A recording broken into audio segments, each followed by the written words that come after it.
Today I'm going to walk another section of the Pennine Way from Stanbury Moor to Ickornshaw. I'm starting my walk from the village of Stanbury near Haworth. I'm going to walk towards Upper Heights where I'm going to join the Pennine Way.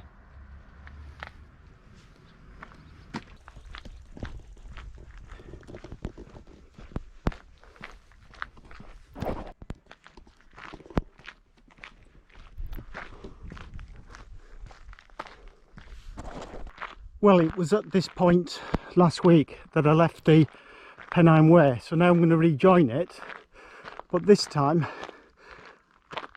I'm going to head down towards Ponden Reservoir, passing Ponden Hall.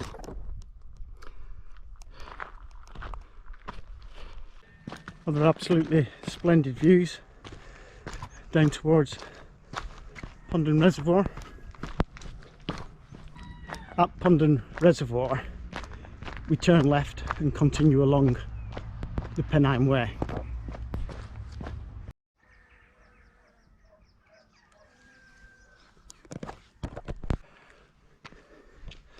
I'm now approaching Ponden Hall.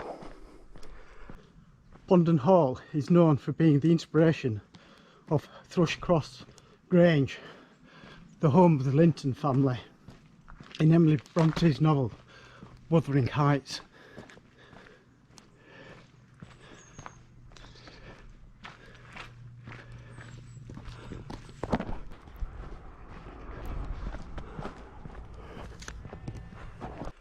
Well, after passing the top end of the reservoir, I now come to a minor road. I'm going to cross it and heading to Dean Clough.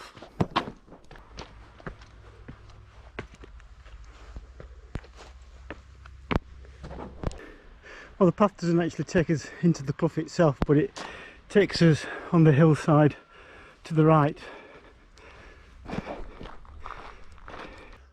Well, as I climb the hillside, I get a view down towards the reservoir, which is now on my right, and we carry on the Pennine Way. Well, from this path I get some splendid views back across to Stanbury Moor. We're now approaching the top of Dean Clough and we've come to a minor road which we're going to cross and then head towards the Wolfstones. Well, after negotiating this short section of minor road, I come to a finger post and I turn right and then start heading up onto the moor. It's an absolutely stunning day.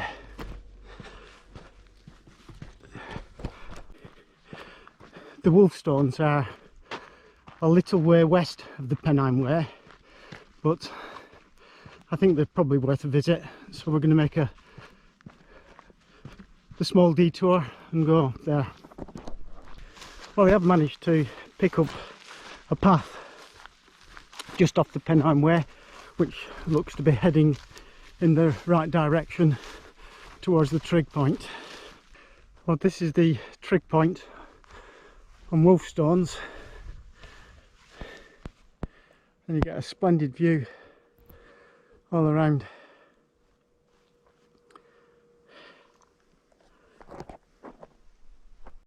Well, from the Wolfstones I get a view across towards Watershadows Reservoir.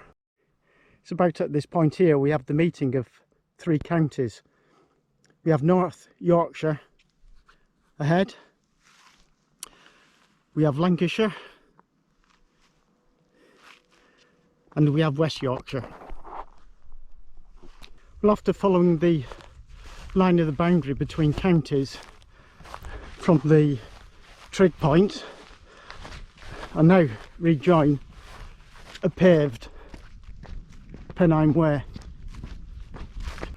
Well, I'm now heading north over Keighley Moor, and eventually I'll be descending to the A60-68.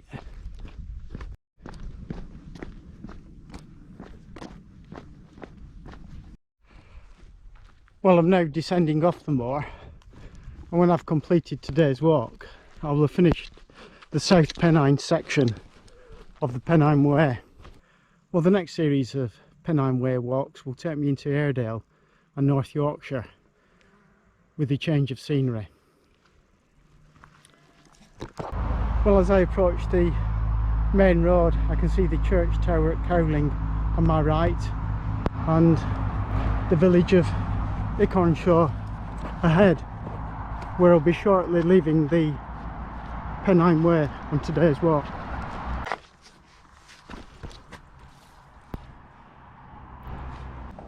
Well, I'm now in the village of Ickornshaw and the Pennine Way carries on up there to my left, but I'm going to continue straight on and work my way back to Stanbury. Well, after walking through the village of Ickornshaw, I'm now making my way back up to the main road, and then the next objective is to head onto Earl Crag. Well, I can see Wainman's Pinnacle on Earl Crag from the road I'm walking up now. Well, the minor road is marked as Old Lane on the map, and I now turn off it left to head towards Earl Crag. Well, the first of these follies I come to is Wainman's Pinnacle.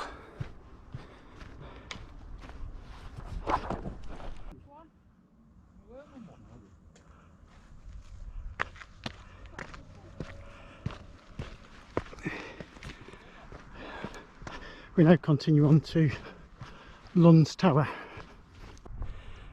The second folly I come to on Earl Crag is Lund's Tower, and from the top I hope to get a view.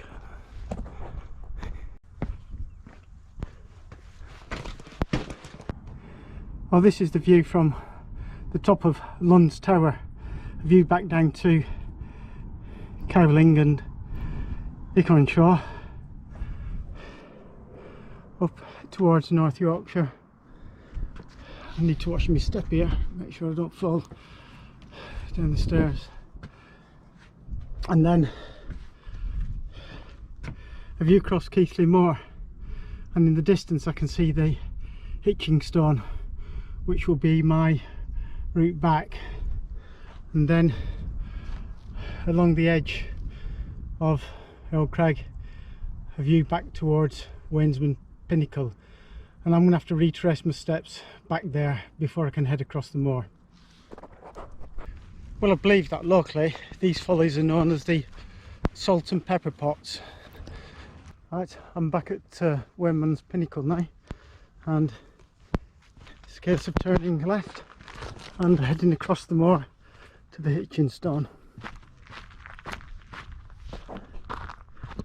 Well, after crossing some fairly boggy ground, I'm now at the Hitching Stone, which is said to be the largest boulder in Yorkshire.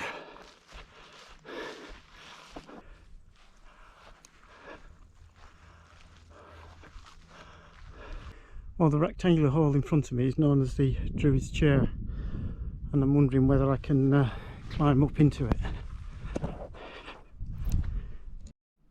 Well, this is inside the Druid's Chair, but I'm not going to go any higher because it's a bit too tricky. I might get up, but I'm not sure I'll get down.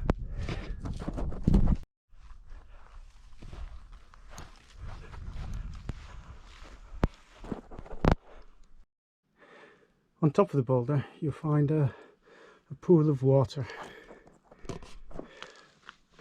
Well, after visiting the Hitching Stone, the objective now is to walk southwest across Keighley Moor to the Moorstones.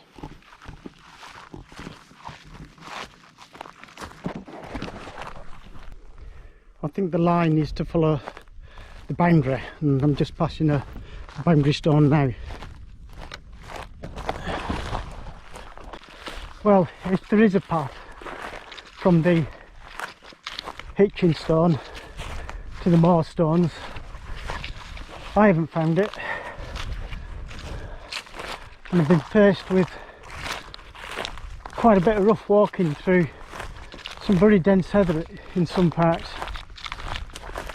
Well, I finally arrived at the Moorstones. I kind of done much more than a mile from the Hitching Stone, but that was difficult. That felt like I'd done several miles, not just one. Let's take a look back to see where I've come from. Well, from the Moorstones, I think that's Pendle Hill over there to the west, and then over to the north in the far distance, I'm sure that's Pennine, which is on the Pennine Way.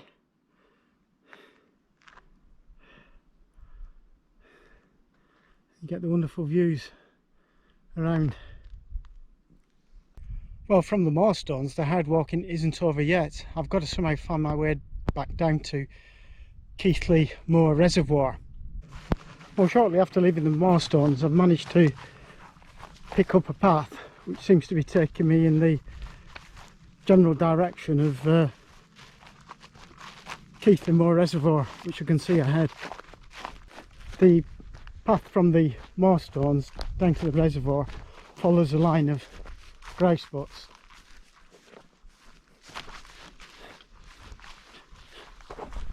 Now I've reached the reservoir dam, I now pick up the Millennium Way, which would take me all the way back to Oldfield. Well, not far from Oldfield, but from here you get a fantastic view across to Stanbury, which must be about a mile distant. Well, I've descended down towards the River Worth from Oldfield on the way back up to Stanbury, and I've come across this old mill, which I wasn't expecting.